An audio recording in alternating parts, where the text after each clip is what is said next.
We finally know what the new regular show series will be called, and it honestly tells us a lot about what to expect. From when it takes place to which characters are going to make a return. Spoiler alert, all of them! We're going to break down the direction they're going in with the series and speculate on some of the adventures that are in store for us. Are we just getting one-off adventures at the park, or will we be tackling some loose ends? Let's talk about it. Also, if you're new to the channel or feeling a stroll down memory lane, be sure to check out Roundtable Rewind, a new channel that has a bunch of Roundtable videos old and new, re-edited into themed compilations. We got 4 out right now on Gravity Falls, Steven Universe, regular show, and a variety hour of cartoon topics that you can check out right now with more on the way. And if you want to help us afford more cool art, like this thumbnail by the homie Art with Coda, consider supporting us for only $1 over on our Patreon. Thank you so much for your continued support. Now let's dive in. So about a week ago, fans noticed that Warner Bros. Discovery posted a job listing for a spring 2025 production internship on the brand new regular show, evidently called Regular Show: The Lost Tapes. Now, a title like The Lost Tapes doesn't exactly leave much room for the imagination. At the very end of the finale, it was revealed that Pops was up in heaven, watching back the entire series on VHS, presumably a box set. The last tape corresponding with the last episode, something that actually ties in perfectly with the lore, as physical media and the streaming wars played a big part in the back half of season 8. Yeah, they were ahead of the curve with that one. There's an in-universe Blu-ray set that gives Mordecai his memories back, and I wish it were real! Come on, Warner, stop playing! So calling this new show The Lost Tapes implies that these are tapes and adventures that come before the grand finale, meaning it'll be set before at least the epilogue in the finale, and will star Mordecai and Rigby in their 20s, working at the park with everyone we know and love. Benson, Skips, Muscle Man, High Five Ghost, and yes, even Pops! He didn't have his big heroic sacrifice yet. We're heading towards a Simpsons-like purgatory, baby. Mordecai and Rigby 100 years!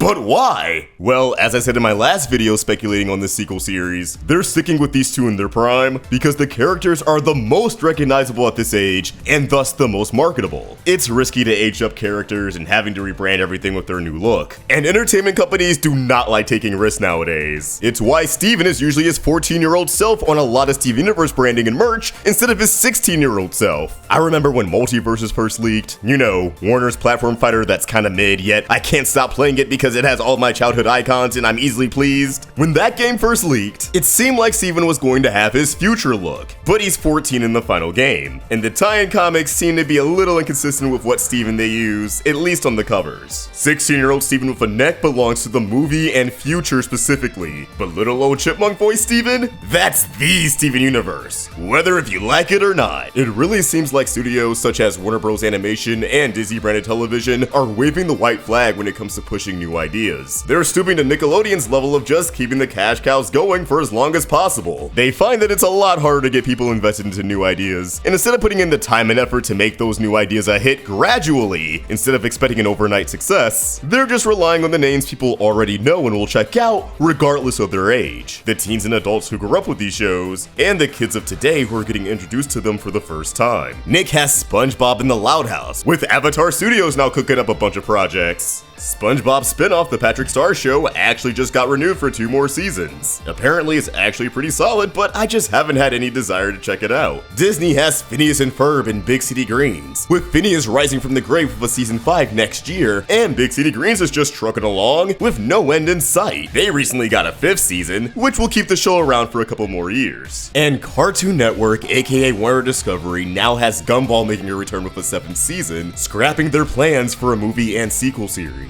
Although fans are still hoping that'll happen, even though a movie at this point just wouldn't be executed in its original vision, considering the movie was going to rely on the season 6 cliffhanger, but whatever. Alongside Gumball and regular show The Lost Tapes, we also have Adventure Time Side Quest, which sounds like it'll just be a whole show of one-off adventures that's more in line with the first few seasons. As in, the deepest lore and light serialization is taking a backseat. But I've argued before that at least Adventure Time will have Fiona and Cake to continue the story and give us the characters all grown up.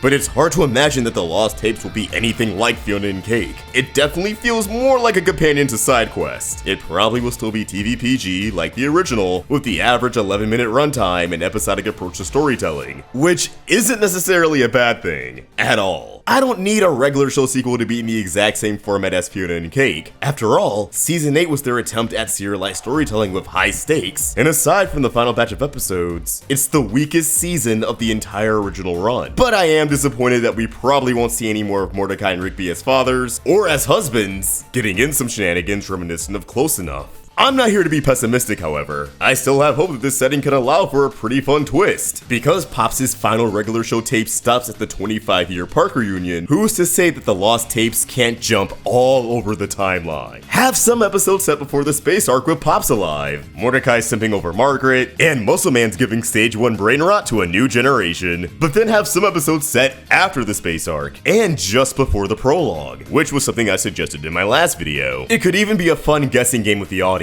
using context clues and background details to figure out where a particular episode is in the timeline. And if you're wondering what would even be the point in setting episodes after space, aside from the chance to see things like how the gang greet Pops, or when Mordecai finally pulled the trigger on leaving the park to pursue his art career, we can't act like regular show wrapped up perfectly with no unanswered questions. I mean, the finale is perfect on its own, but when you look at the bigger picture, there's a bit to still tackle. Something that might come to your mind right away is that Mordecai and the audience should get some closure with CJ. Now yes, I know Mordecai's love life took up way too much time in the original series, but despite that, and knowing that Mordecai gets with someone else, I still feel like we were cheated of an actual conclusion to that plot thread. Now I get it, it's true to life, you don't always get closure, yada yada, and Mordecai absolutely fumbled the bag. But this is a show where wings get you hammered, and an average line of dialogue sounds like this. That horse right there fell out of the sky and has to pass a US history test or the whole Earth is gonna explode.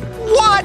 So I don't think I'm asking for anything that's out of the realm of possibility. It just felt so anticlimactic with how Mordecai broke up with CJ at Muscle Man's wedding over his conflicted feelings, and after that we get an entire episode dedicated to Mordecai and Margaret realizing they're better off as just friends, while all CJ gets is 2 short cameos, the most prominent of the 2 being her salty at Margaret. That's not a high note to go out on, especially for a character that a lot of people liked and felt was done dirty. I really want to see at least one episode where Mordecai and CJ run into each other and end up having an awkward but much needed conversation about what happened. Mordecai owning up to being a shitty boyfriend, explaining that he and Margaret are just friends with no romantic inclination towards each other, and he'd like for the 2 of them to be on the same page. Maybe she's still telling to buzz off and they're better off not being a part of each other's lives, or maybe she'd be down to be friends and stick around as a recurring character. Either would be good, as long as we get some sort of acknowledgement of what happened between the 2. Something else I'd love to see, and I'm really holding out for, is a proper introduction to Mordecai's wife, Stef. Despite the epilogue implying that the 2 met by bumping into each other at an art show,